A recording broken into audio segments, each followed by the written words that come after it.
Hello student, मैं नीरज कुमार विश्वास। आज का टॉपिक है आपका हिंदी दिगंत भाग 2। टॉपिक का नाम है आपका बालकृष्ण भट्ट के द्वारा लिखा गया बातचीत। तो बातचीत किसने लिखा, पहला मेजर क्वेश्चन है, बातचीत किसने लिखा है? तो बालकृष्ण भट्ट ने लिखा। बातचीत क्या है? तो निबंध है। बातचीत निबंध है। क्वेश्चन नंबर 1 ऑब्जेक्टिव पर अब चर्चा कर रहे हैं आपका।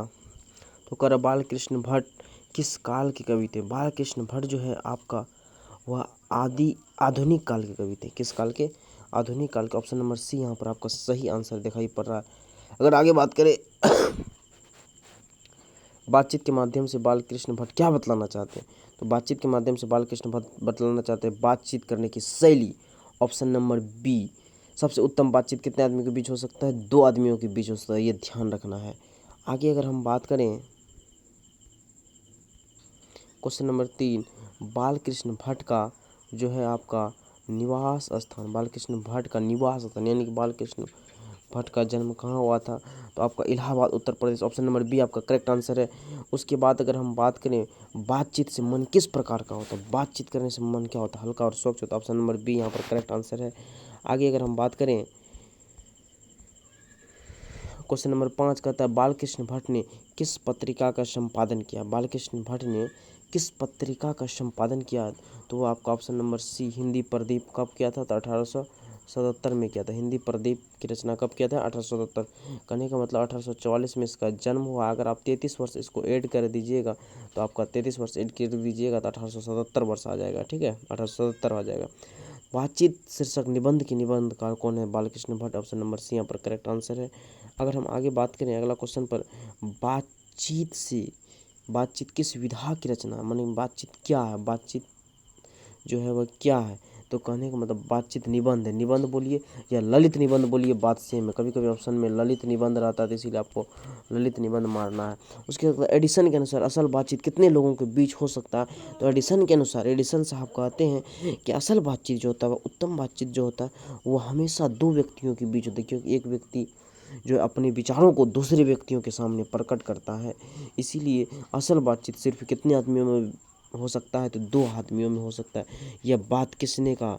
तो यह बात आपका एडिसन ने कहा था।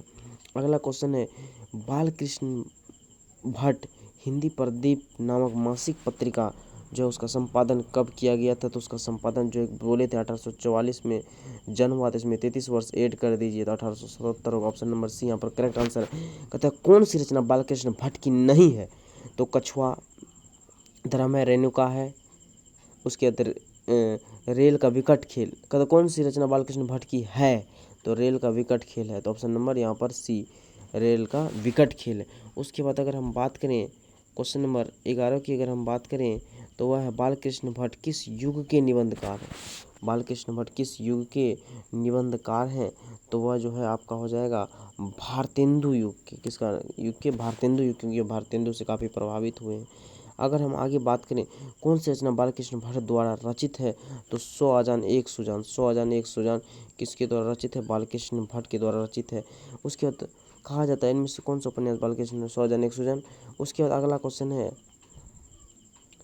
वाह किसके न होने से सृष्टि जो है गूंगी प्रतीत होती है, मतलब कौन नहीं रहेगा तो ये सृष्टि गूंगी दिखाई पड़ती है। तो जो है आपका वाक शक्ति, कहने मतलब बोलने की शक्ति। वाक शक्ति किसे कहते हैं? तो बोलने की शक्ति को वाक शक्ति कहा जाता है। अगर वाक शक्ति नहीं रहती है सारी सृष्टि गूंगी दिखाई पड़ेगा। अगर आगे बात करें असल बातचीत सिर्फ 2 व्यक्तियों में हो सकती है, बात किसने कहा था? तो एडिसन ने कहा था। एडिसन के अनुसार असल बातचीत कितने व्यक्तियों के बीच हो सकता है? तो 2 व्यक्तियों के बीच होता है। उसके बाद मनुष्य की बातचीत का उत्तम तरीका क्या है? तो अवाक होकर अपने हृदय से बात करना, अपने दिल से बात करना, अवाक होकर के बात करना, यही बात सबसे उत्तम बातचीत कहलाता है। अगर आगे बात करें बालकृष्ण भट्ट का जन्म कब हुआ था? तो बालकृष्ण भट्ट का जन्म हुआ 23 जून 1844। ऑप्शन नंबर सी 23 जून 1844 ईस्वी को बालकृष्ण भट्ट का जो है क्या हुआ था? आपका जन्म हुआ था। इसके पिता का नाम बेनी प्रसाद भट्ट है। इसके पिता का नाम क्या है? बेनी प्रसाद भट्ट। कहता कौन सी रचना बालकृष्ण भट्ट की नहीं है? कौन सी रचना बालकृष्ण भट्ट की क्या है? नहीं है।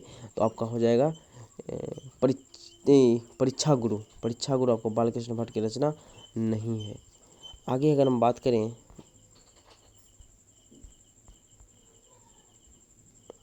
18 कहता है संवाद में सबसे महत्वपूर्ण तरीका, संवाद में जो सबसे महत्वपूर्ण तरीका वो क्या है? आत्मीयता है, आत्मा से बात करता है, आत्मीयता है। उसके बाद कहता है art of conversation. Art of conversation कहाँ के लोगों में प्रचलित है? तो आर्ट ऑफ कन्वर्सेशन कहाँ से यूरोप के लोगों में काफ़ी प्रचलित। आर्ट ऑफ कन्वर्सेशन क्या है? बोलने की कला को ही आर्ट ऑफ कन्वर्सेशन कहा जाता है। बोलने की कला को क्या कहा जाता है? आर्ट ऑफ कन्वर्सेशन कहा जाता है। उसके बाद कहता है बालकृष्ण भट्ट ने कौन सा मासिक पत्रिका निकाला था? तो वह हिंदी प्रदीप नामक मासिक पत्रिका निकाला था। बालकृष्ण भट्ट कौन सा मासिक पत्रिका निकाला था? तो हिंदी प्रदीप मासिक पत्रिका निकाला था। आशा करते हैं कि आप लोग को बढ़िया समझ में आया होगा।